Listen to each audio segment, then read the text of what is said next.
DGFI এর সাবেক মহাপরিচালক আফজাল নাসের গ্রেপ্তার। ডিজিএফআই এর সাবেক মহাপরিচালক লেফটেন্যান্ট কর্নেল মোহাম্মদ আফজাল নাসেরকে গ্রেপ্তার করেছে ঢাকা মহানগর পুলিশের গোয়েন্দা শাখা।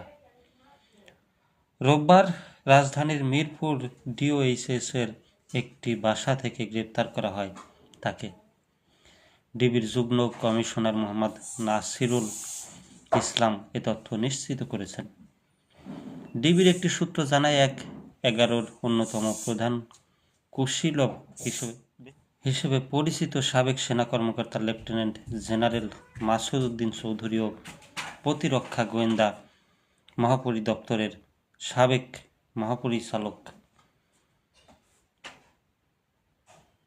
লেফটেন্যান্ট জেনারেল শেখ মামুন খালিদকে জিজ্ঞাসাবাদের সূত্র ধরে গ্রেপ্তার করা হয় আফজাল নাসেরকে। আফজাল নাসেরের বাড়ি নোয়াখালীর সেনবাগ উপজেলার মসজির খিল এলাকায়। ১৯৮৪ সালের ৪ জুলাই তিনি সেনাবাহিনীতে যোগ দেন। ২০০৬ সালের মার্চ থেকে ২০০৮ সালের মার্চ পর্যন্ত তিনি ডিজিএফআইতে দায়িত্ব পালন করেন।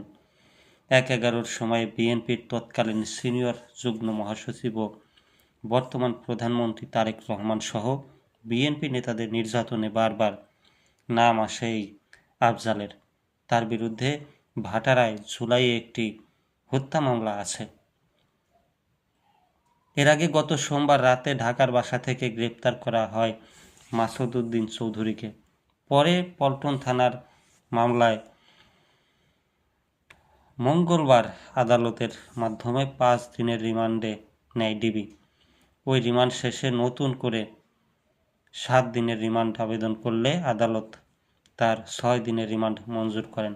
এরপর গত বুধবার ডিজিএফআই এর সাবেক মহাপরিচালক লেফটেন্যান্ট জেনারেল শেখ মামুন খালিদকে গ্রেপ্তার করে ডিবি।